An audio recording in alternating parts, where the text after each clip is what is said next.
The small Earth shuttle shook violently as it entered the atmosphere of Nexus 7.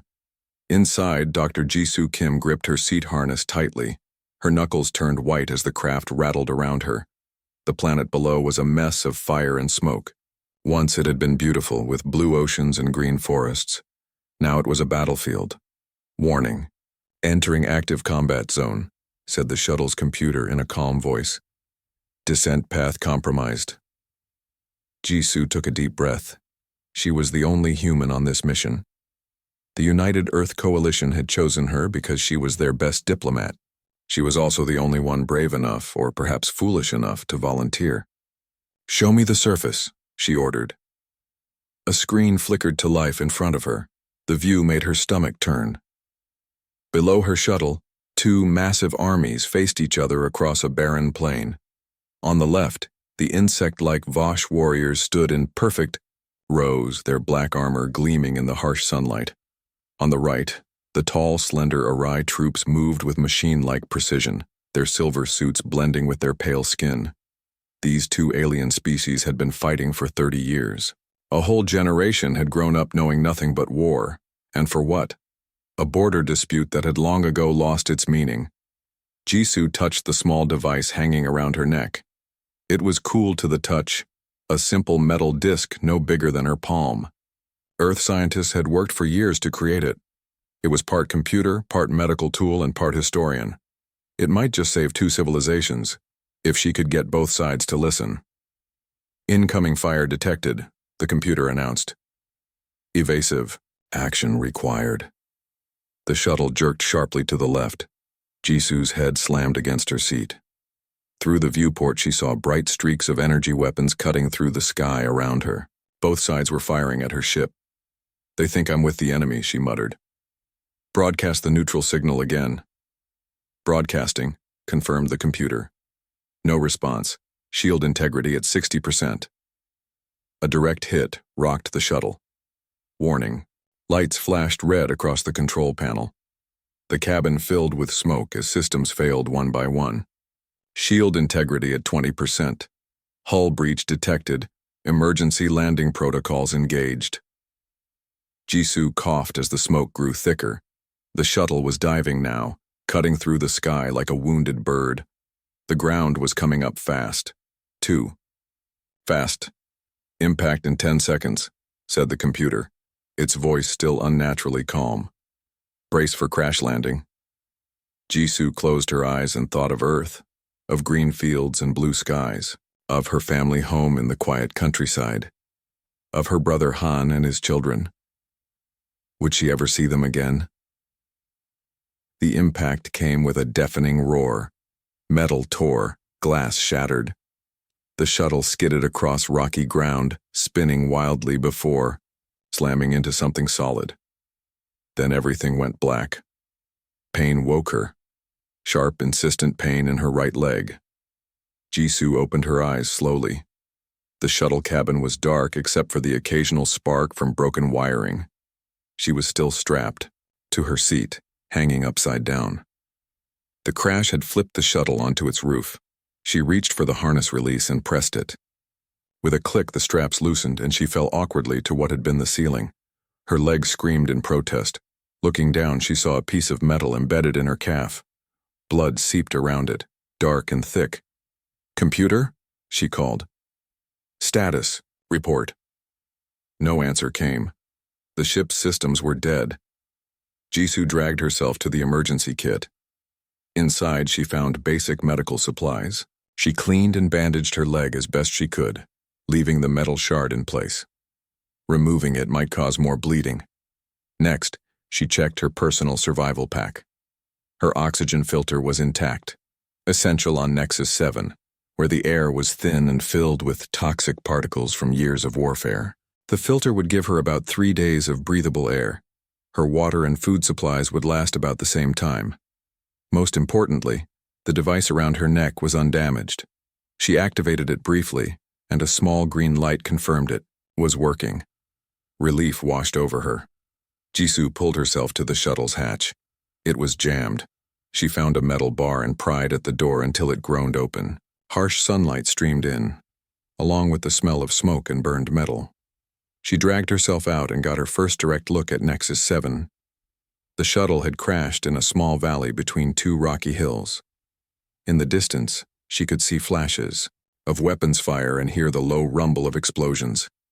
The main battlefield was about 5 miles away, according to her wrist navigator. Jisoo activated her oxygen filter and took a tentative breath. The air tasted metallic even through the filter. She pulled out a small med injector from her pack and pressed it against her injured leg. The pain dulled almost immediately as the medicine spread through her body. Using a broken piece of the shuttle as a walking stick, Jisoo stood up. Pain shot through her leg, but she could stand. She could walk, and she had to walk, right into the middle of that battlefield. According to her mission briefing, both the Vosh and Arai command centers were positioned at opposite ends of the main battle zone. She needed to reach both of them to convince their leaders to listen. The device around her neck contained information that could save them all, but only if they were willing to hear it. Jisoo checked her navigator again. The Vosh command center was closer. She would go there first, then somehow make her way to the Arai side. It seemed impossible, but she had no choice. Millions of lives depended on her mission. She took a step, then another. Each one sent pain up her leg, but she kept moving. The walking stick helped, and the medicine dulled the worst of the pain. As she climbed the nearest hill to get her bearings, she saw the full extent of the war for the first time. The battlefield stretched for miles in every direction. The land was scarred and blackened. No plants grew here. No animals lived. It was a dead zone where two armies faced each other with nothing but hate. On the left, the Vosh forces had built massive fortifications of black metal and stone. Their vehicles looked like giant insects crawling across the battlefield on many legs. Their soldiers moved in perfect coordination, like parts of a single organism. On the right, the Arai positions glittered with advanced technology. Their silver towers reached toward the sky, surrounded by energy fields that shimmered in the sunlight. Their soldiers moved with fluid grace, each one enhanced with technological implants. Between them lay a no-man's land of craters and wreckage. The remains of tanks and ships littered the ground, and among them, Jisoo knew, were the bodies of countless soldiers from both sides. As she watched, a new barrage of fire erupted between the lines.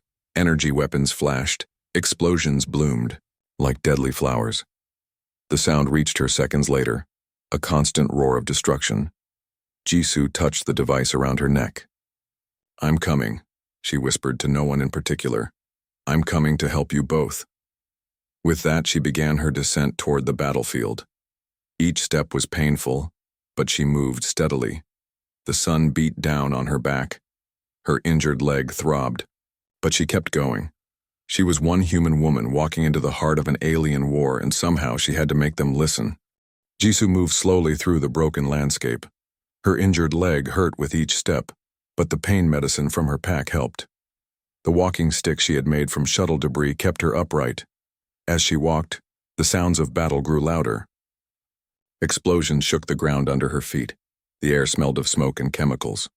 Even with her oxygen filter, it was hard to breathe. Dust coated her skin and clothes. She had been walking for 3 hours, and her water supply was already low. The heat of this world was worse than the mission briefings had said.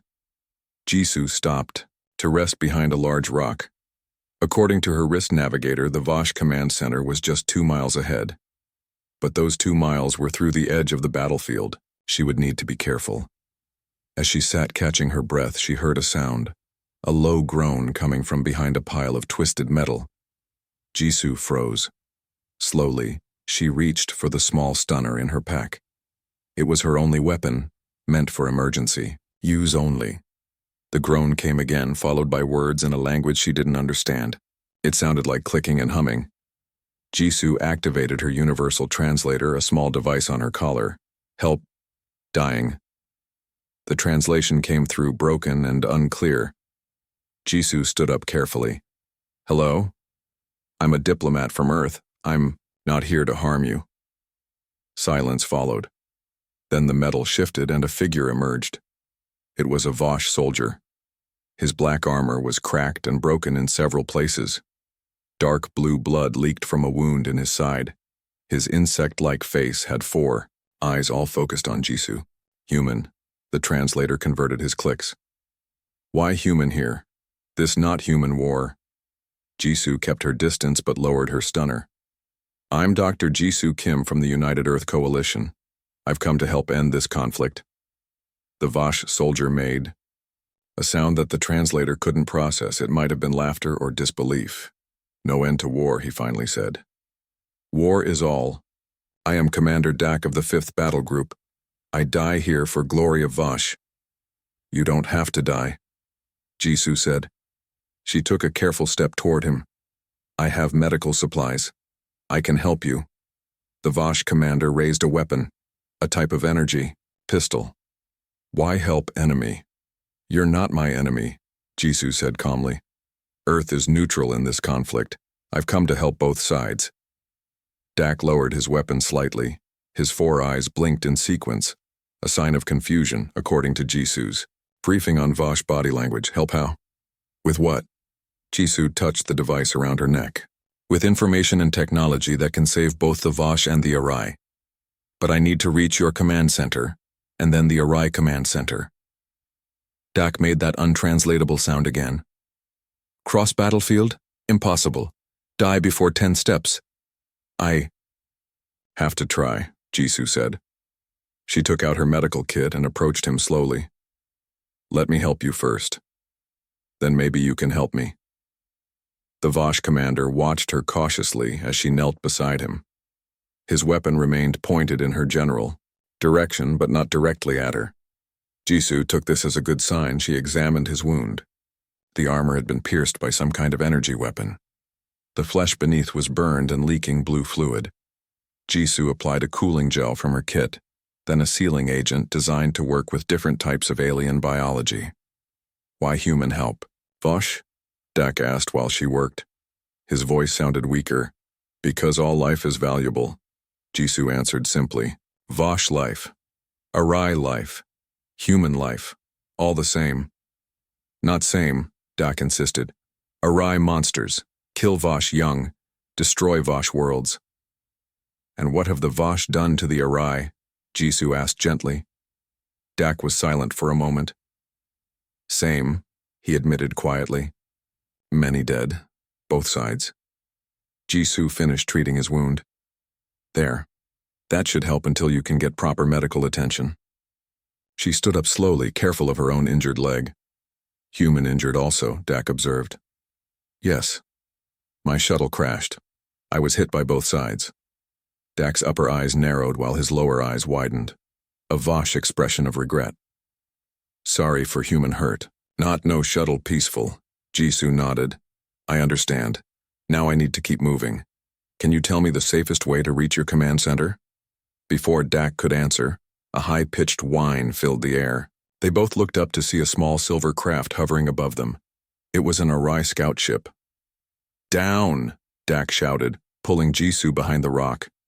His wound reopened with the sudden movement, and he hissed in pain. The scout ship circled once, then landed 50 yards away. A hatch opened and 3 Arai emerged. They were tall and slender with silver-white skin that seemed to glow in the harsh sunlight. They wore minimal armor, just thin plates covering vital areas, and carried slim rifle-like weapons. Arai, patrol, Dak whispered. They kill us both. Jisoo touched the device around her neck. Maybe not. Stay here. Before Dak could stop her, Jisoo stood up and stepped out from behind the rock. She raised her hands to show she carried no weapons. I am Dr. Jisoo Kim from Earth, she called out. I come in peace as a neutral diplomat. The 3 Arai stopped. They spoke to each other in voices that sounded like singing. One of them, slightly, taller than the others, stepped forward. Earth has no place in this conflict, the translator converted the musical words. Return to your world, human. I cannot, Jisoo replied. My shuttle crashed. I have an injured Vosh soldier here who needs medical attention, and I carry important information for both the Vosh and Arai leadership. The lead Arai tilted his head, a gesture of curiosity.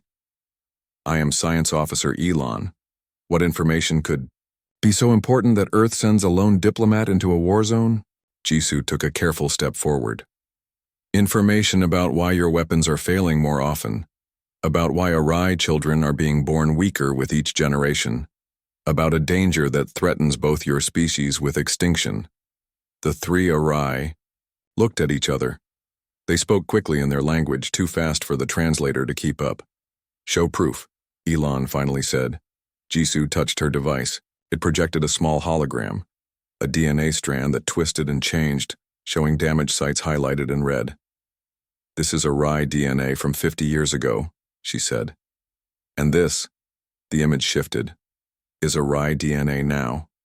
The same pattern of damage appears in Vosh DNA. It's caused by the radiation from your energy weapons. Both your species are slowly dying. Elon stepped closer to examine the hologram. His large, pupil-less eyes reflected the light of the projection. How do you have this data? He asked. Earth has been monitoring both sides since the war began, Jisoo explained. We've remained neutral but not uninvolved. We have a solution, but it requires cooperation between the Vosh and Arai. From behind the rock, Dak made a sound of disbelief. No cooperation. Not possible. Elon's head turned sharply toward the sound. Vosh soldier? Jisoo moved to stand between them. He's injured and no threat. I've treated his wound. He can lead me to the Vosh command center, and I hope you can help me reach the Arai leadership afterward. You ask much, human, Elon said. Why should we trust you? Jisoo deactivated the hologram and looked directly at the Arai officer. Because I walked unarmed into a battlefield to save both your peoples. Because I treated a Vosh soldier when I could have left him to die. And because if you don't trust me, both the Vosh and Arai will be extinct within 5 generations. Silence fell over the small group. In the distance, the sounds of battle continued. But here, for this moment, peace held. Finally, Elon lowered his weapon. I will report to my superiors. They may wish to speak with you. He turned to his companions and spoke quickly. One of them returned to the scout ship while the other remained with Elon. Jisoo nodded. Thank you. She turned back to check on Dak.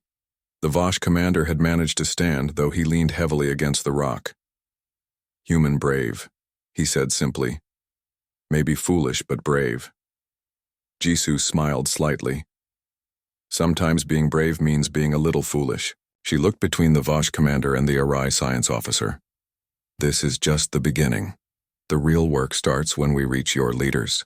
The morning sun of Nexus 7 rose over the scarred landscape. Jisoo stood at the edge of a ridge looking down at the main battlefield. Her legs still hurt, but after a night of rest and more medicine, she could walk better now. Commander Dak stood beside her, his wound also healing thanks to additional treatment from the Arai medical kit. Main battlefield there, Dak said, pointing ahead. Most dangerous place on planet. Many die there every day. On Jisoo's other side, Science Officer Elon nodded in agreement.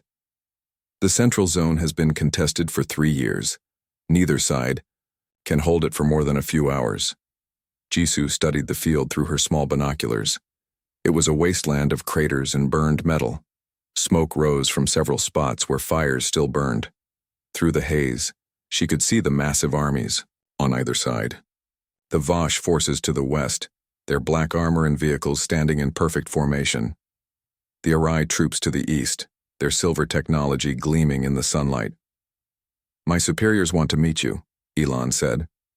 But they will not come to Vosh territory, and I doubt Vosh leaders will come to Arai side. Mine want meet human too, Dak added. But no trust Arai. Need neutral ground. Jisoo lowered her binoculars and turned to face them both. Then we need to make neutral ground, in the center of the battlefield. Both aliens stared at her. Impossible. Dak clicked. Center is death zone, constant fire, automatic defense systems, minefields. He is correct, Elon said. No one crosses central zone and lives. Even with ceased fire, the automated systems would kill you. Jisoo touched the device around her neck. This can help. It has more functions than I showed you. One can disrupt Certain types of weapons temporarily. Enough for me to walk through. Walk through battlefield? Dak's 4 eyes blinked rapidly. Human will die. I have to try, Jisoo said firmly. Both your leaders need to hear what I have to say, and they need to hear it together. Elon's silver-white skin seemed to shimmer as he considered her words. It would be unprecedented. No Vosh and Arai leaders have met face-to-face in 30 years. Then it's time, Jisoo said. Can you both send messages to your commanders? Tell them to watch the central battlefield at noon. Tell them to hold their fire as I cross. The 2 aliens looked at each other, then back at Jisoo. I will try, Elon said. Same, agreed Dak. But no promise they listen. Jisoo nodded. That's all I ask. By mid-morning, the messages had been sent. Dak and Elon had both reported that their commanders were intrigued by the human diplomat. They didn't promise to hold fire, but they would be watching. Jisoo stood at the western edge of the battlefield. She had checked her equipment one final time. The oxygen filter on her face was working well. The device around her neck was fully charged. Her injured leg was bandaged tightly, and she had taken a strong dose of pain medicine. Human still can. Turn back, Dak said, concern evident in his clicking speech. Very dangerous. The strongest Arai shields would fail in that zone, Elon added. Our best soldiers do not survive there. Jisoo took a deep breath. I understand the risk, but this war has gone on long enough. Too many have died already. She looked out across the battlefield. It was about 1 mile across at this point, the narrowest section of the central zone. 1 mile of hell to cross. But if she made it, she might save millions of lives. Thank you both for your help, Jisoo said to her unlikely companions. Whatever happens, remember what I showed you about the DNA damage. Your people need to know, even if I don't make it. Dak placed one of his 4 hands on her shoulder, a gesture that surprised even him. Human brave. Vosh remembered Jisoo. Elon bowed slightly. As will the Arai. May your walk be successful, Dr. Kim. With those words, Jisoo turned toward the battlefield. She activated the device around her neck. A soft hum filled the air as its first function engaged. A disruption field that would confuse automated targeting systems and temporarily disable certain types of proximity mines. Here I go, she whispered to herself. And she took her first step onto the battlefield. The ground was uneven and treacherous. Jisoo carefully picked her way around the larger craters and piles of debris. Every few steps, she would stop and check her surroundings. The device hummed steadily, creating a small bubble of protection around her. After 10 minutes of walking, she heard the first explosion, a mine that had detonated just outside her disruption field. The ground shook, but she kept moving. Then came another and another. The mines were detecting her presence but being triggered too soon to harm her. Word was spreading among the Vosh forces. Soldiers were pointing at the lone figure walking across the deadly no-man's land. Some used viewing devices to zoom in on the strange sight. Commanders called for reports. Was it a trick? A new Arai weapon? But the figure looked human, and humans had stayed out of this war. On the Arai side, similar confusion spread. The musical language of the Arai rose in volume as officers tried to make sense of what they were seeing. Their advanced sensors confirmed it was indeed a human female, crossing the battlefield. How was she still alive? Why was she doing this? Jisoo kept walking. Her leg ached fiercely now, but she pushed through the pain. She was almost halfway across. Sweat ran down her face inside the oxygen filter. The heat of the day was building, and fires across the battlefield made it worse. Suddenly, a large section of ground collapsed under her feet. Jisoo fell, sliding into a crater created by some massive explosion.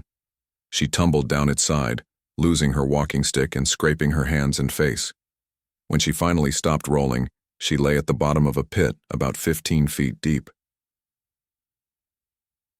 Pain shot through her injured leg. For a moment, she couldn't move. The wind had been knocked out of her. She just lay there staring up at the smoky sky. Get up, she told herself. You have to get up. Slowly, painfully, Jisoo pulled herself to her knees. Her hands were bloody. The device around her neck was still working. She could hear its steady hum. She looked around the crater for a way out. The sides were steep but not impossible.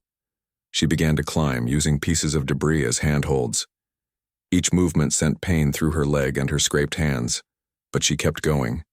Inch by inch, she made her way up. As she neared the top, a shadow fell across her. Jisoo looked up to see a Vosh soldier standing at the crater's edge. He was heavily armored, with weapons mounted on his shoulders. 4 eyes stared down at her. Jisoo froze. The soldier wasn't Dak. He might not know who she was or why she was here. Her disruption field wouldn't stop a direct attack. The Vosh soldier reached down with one of his 4 arms. Jisoo hesitated, then took it. With surprising gentleness, the soldier pulled her up out of the crater. Thank you, Jisoo said, her voice trembling slightly. The soldier said nothing. He simply pointed across the battlefield to the east, then stepped back and stood at attention. Jisoo looked around and saw something amazing. Along the western edge of the battlefield, dozens of Vosh soldiers had moved forward from their lines. They stood spaced apart, all at attention, all facing east. They had formed a line marking a path for her to follow, and on the eastern side, she could see HFY soldiers doing the same thing. They stood tall and still, their silver armor catching the sunlight. They were watching her, all of them. The entire battlefield had gone quiet. Jisoo straightened her back. Her leg hurt. Her hands hurt. But none of that mattered now. They were watching. They were waiting. She began walking again, following the path laid out by the soldiers, from both armies. No more mines exploded. No shots were fired. The only sound was the crunch of her boots on the broken ground and the soft hum of her device.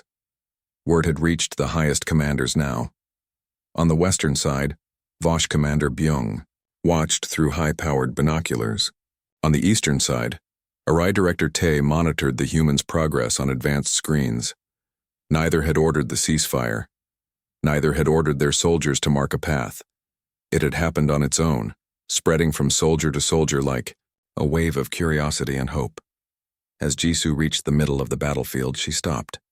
This was it, the exact center of the conflict. The place where the most blood had been spilled over meaningless lines on a map. She reached up and touched the device around her neck. With a soft click, she activated its second function. A holographic projection sprang to life in the air around her. Images of Vosh and HFY from before the war. Cities where they had once lived side by side. Historical records showing cooperation and trade. And as both armies watched in silence, the lone human stood in the center of their battlefield, showing them what they had forgotten. The holographic images floated around Jisoo like glowing ghosts from the past. They showed Vosh and HFY working together, building cities, sharing knowledge. Children from both species playing in the same parks. It was history that had been buried under 30 years of hatred and war. As Jisoo stood in the center of the battlefield, her device projected these images for all to see. The soldiers of both armies watched in silence. Many had never seen these images before. They had grown up knowing only war, taught only to hate the enemy. "This is your shared past," Jisoo called out, her voice amplified by small drones that had launched from her device. They hovered around her, carrying her words to both armies in their own languages. "Before the war, your people lived together, in peace for over a century." She touched the device again and the images changed. Now they showed maps of brain scans and DNA structures. But something else happened, Jisoo continued. The energy weapons you both developed began to change you. The radiation they produce damages your genetic code in ways that build up over time. The images zoomed in on the DNA strands, showing the damage points in red. First-generation exposure caused minor problems, headaches, muscle weakness.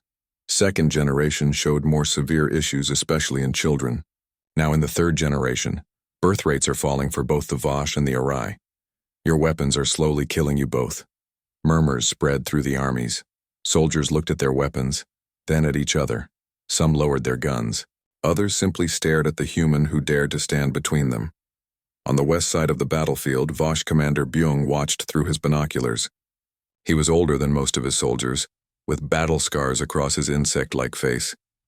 He had fought in this war for all 30 years. He had lost family, friends, and countless soldiers. "What is happening?" he demanded of his officers. "Why have they stopped firing? Who ordered this?" "No order, Commander," his second-in-command replied. "The soldiers, they just stopped. They're watching the human." Byung focused his binoculars on Jisoo. "And the Arai? Why aren't they attacking?" "They're watching too, their weapons are down." Byung lowered his binoculars slowly. In 30 years, he had never seen anything like this. He made a quick decision. "Prepare my transport," he ordered. "I want to see this human up close." On the east side, Arai Director Tae was having a similar conversation with her officers. Tae was tall even for an Arai, with silver-white skin that had a faint blue tint. Her eyes were large and completely black, showing no emotion. "The human claims our weapons are poisoning us," one officer reported. "Our scientists have noticed the declining birth rates, but they never connected it to weapon radiation." "Is it possible?" Tae asked, her musical voice sharp with concern. "Yes, Director. Our preliminary scans show the human's data matches our own medical records. The pattern of decline aligns with the development of our energy weapons 30 years ago." Tae's fingers tapped rapidly on her command console, a sign of deep thought among the Arai.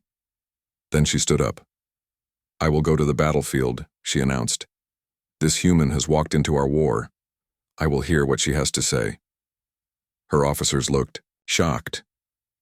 "Director, it's too dangerous," one began. "If a single human can stand there," Tae said firmly, "so can I." In the center of the battlefield, Jisoo continued to display the evidence. The third function of her device activated now, a more powerful field that temporarily disabled all weapons within a 1-kilometer radius. Guns and energy weapons went dead in the hands of the soldiers. "Earth scientists have developed a solution," Jisoo called out. "A medical treatment that can reverse the genetic damage and protect future generations. But it requires both Vosh and Arai biological knowledge to implement. It requires cooperation." She swayed slightly as she spoke. The heat, her injuries and exhaustion were taking their toll, but she forced herself to stay upright. This was the moment everything depended on. "Your weapons have failed," she said. "This is not my doing. Look at them. They're burned out because of the same radiation that's harming you. The weapons that were supposed to protect you are destroying you instead." The soldiers looked at their useless weapons. Some threw them to the ground in disgust, or fear. Others held on to them, unsure what to do without their familiar tools of war. A rumbling sound came from the west side of the battlefield. A large Vosh transport vehicle approached, its many legs moving in perfect rhythm over the broken ground. At the same time, from the east, a sleek Arai hovercraft glided forward, its silver surface reflecting the sunlight. Jisoo watched as the two vehicles approached. This was what she had hoped for. The leaders were coming. The Vosh transport stopped about 50 yards away. The front section opened, and Commander Byung emerged. He was larger than other Vosh Jisoo had seen, his black armor decorated with symbols of rank. He walked forward slowly, his four eyes fixed on Jisoo. The Arai craft landed with barely a sound. A section of its side dissolved. Arai technology often looked like magic to other species, and Director Tae stepped out. She was draped in a silver robe that moved like liquid around her tall frame. She too began walking toward Jisoo. The human diplomat stood her ground as the two leaders approached. These two had never met in person, despite directing a war against each other for years. Now they were walking toward each other, with only Jisoo between them. When they were about 10 yards apart, both leaders stopped. They stared at each other, across the short distance.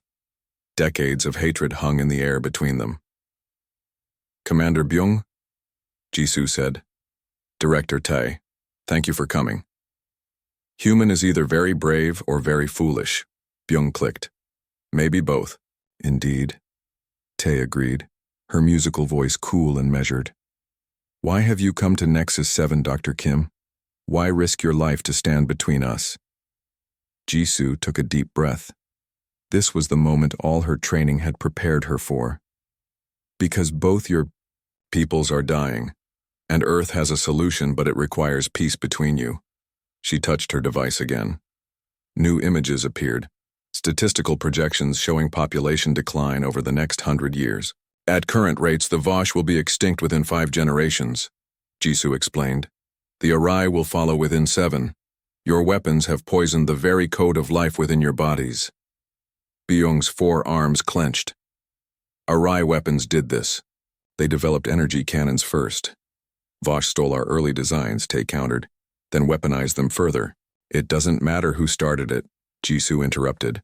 The radiation affects you both equally, and the solution must come from both of you working together. She displayed another hologram, a complex medical procedure developed by Earth scientists.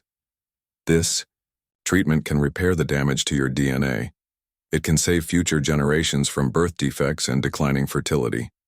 But it requires Vosh digestive enzymes and Arai neural proteins, components from both your biologies combined. The 2 leaders stared at the hologram, then at each other. Why should Vosh trust Arai? Byung demanded. They killed millions of my people, as you killed millions of ours. Tae responded coldly. Jisoo stepped between them. Because the alternative is extinction, for both of you. Silence fell over the battlefield. The thousands of soldiers watching held their breath. The fate of 2 species hung in the balance. Then Jisoo did something unexpected. She reached up and removed her oxygen filter. What is human doing? Byung asked, alarm in his voice. Air toxic here. Yes, Jisoo said, her voice already growing raspy as she breathed the poisoned air of Nexus 7. Without this filter, I have about 5 minutes before I pass out. Maybe 10 before permanent damage, maybe an hour before death. She let the filter fall to the ground. This is the choice I'm making, she said. I believe peace is possible between you. I believe your people can be saved, and I'm willing to risk my life to prove it. Tae's large eyes widened. Put your filter back on, Dr. Kim. This display is unnecessary. Is it? Jisoo asked, already feeling dizzy. Sometimes we need dramatic gestures to break through walls of hatred. I've shown you the past you've forgotten. I've shown you the future you face if nothing changes. Now I'm showing you what commitment to peace looks like. She swayed on her feet. The toxic air burned her lungs. Her vision began to blur. Your weapons are temporarily disabled, she continued, her voice growing weaker. But they'll work again soon. When they do, you have a choice. Resume killing each other until both your species die out, or lay down your weapons and work together to survive. Jisoo's legs gave out. She fell to her knees in the dirt of the battlefield. The holograms continued to play around her, showing the history and possible future of the Vosh and Arai. Human needs help, Byung said, taking a step forward. Yes, Tae agreed, also moving closer. Her oxygen filter. For the first time in 30 years, a Vosh commander and an Arai director stood side by side. Together, they reached for the fallen human who had walked into their battlefield and changed everything. Jisoo woke up slowly. Her chest hurt with each breath. Her throat felt raw and burned. But she was alive. She opened her eyes to find herself in a strange room.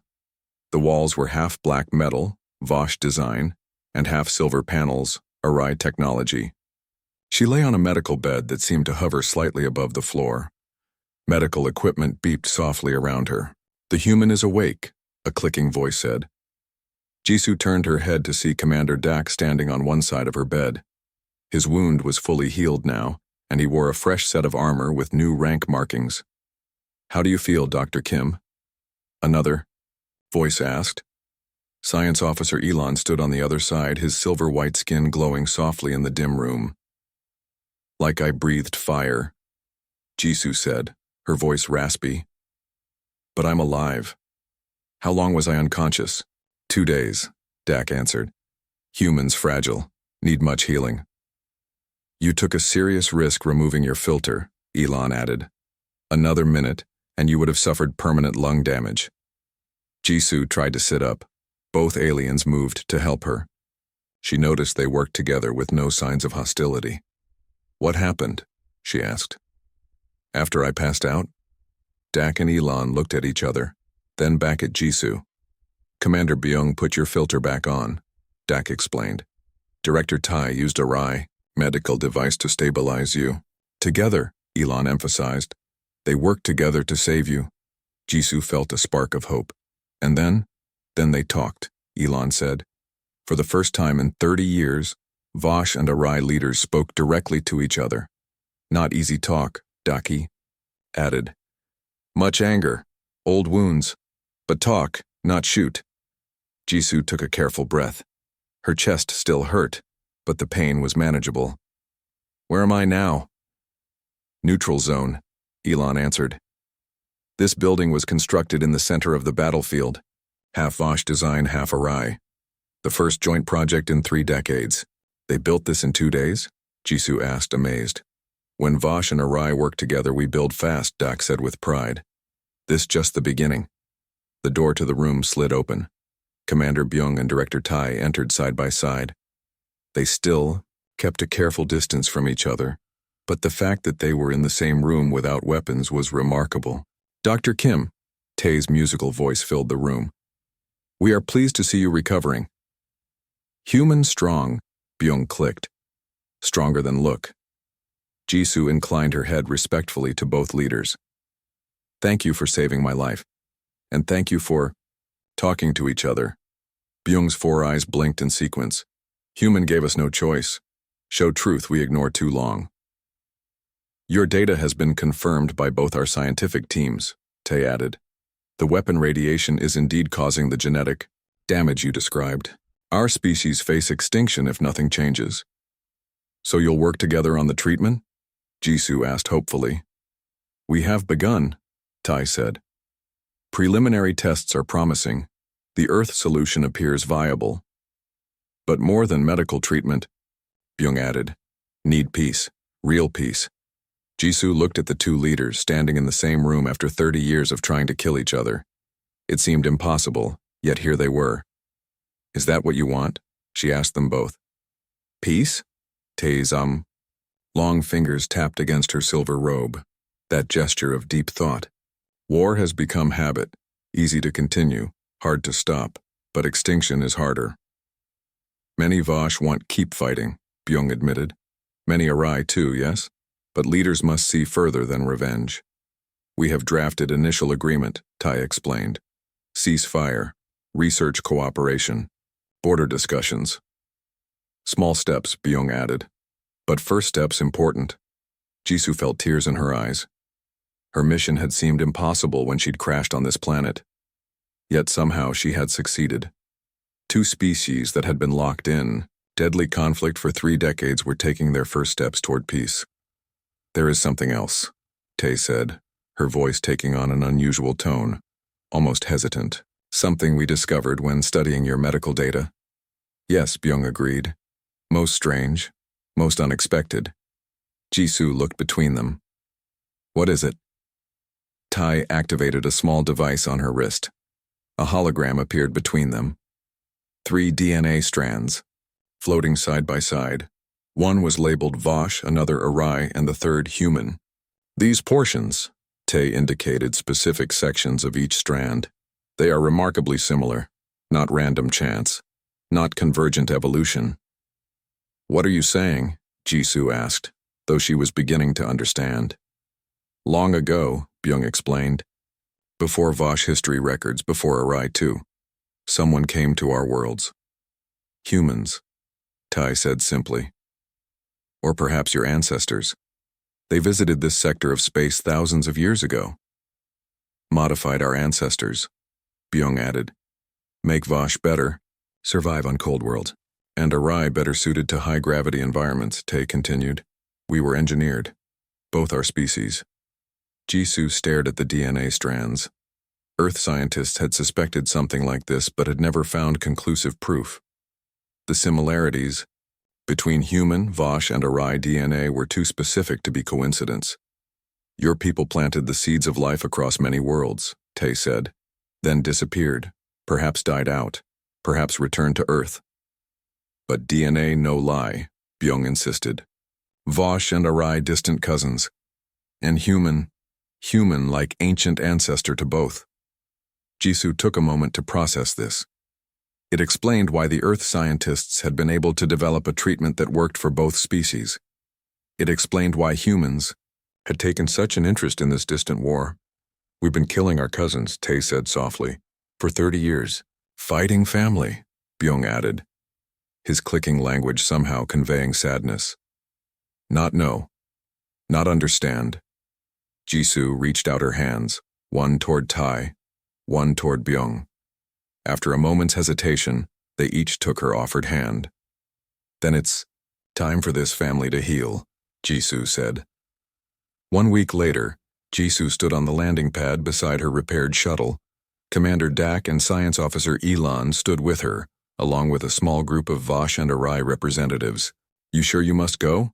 Dak asked. Much work still to do here. The peace process has begun, Jisoo said. My mission is complete. Earth will send a full diplomatic team now, with medical specialists to help implement the treatment. We will continue what you started, Elon promised. The joint research facility is already operational. Jisoo looked out across what had been the battlefield. Already it was changing. The craters were being filled, the wreckage cleared away. In the center, where she had collapsed, a small monument was being built, a simple stone pillar with writing in 3 languages, Vosh, Arai, and human. What will monument say? Jisoo had asked when they told her about it. She walked into a battlefield and they laid down their weapons, Tae had answered, so that all may remember how peace began. Now, as Jisoo prepared to leave, she took one last look at this world. Vosh and Arai workers moved among the ruins, working side by side to rebuild. It wasn't perfect harmony. There were still arguments, still tension. 30 years of hatred wouldn't disappear overnight, but it was a beginning. Commander Byung and Director Tae approached. They stood closer to each other now, more comfortable in each other's presence. Earth thanks you, Byung said formally. Vosh, thank you also. As do the Arai, Tae added. You have given our children a future. Jisoo bowed slightly to them both. I only showed you what was already there. The courage to change was your own. With final goodbyes, Jisoo boarded her shuttle. As the door closed, she touched the device still hanging around her neck. It had served its purpose well. The shuttle lifted off, rising through the atmosphere of Nexus 7. From orbit, Jisoo could see the continent where the war had raged. A small green patch was visible in the center of the scarred landscape. The first, trees planted in the new neutral zone. Jisoo activated the communication system and sent a message to Earth. Mission successful. The Vosh and Arai have laid down their weapons, and we've discovered something remarkable about our own history. Humanity's distant children are coming home. As her shuttle set course for Earth, Jisoo looked back at the planet growing smaller.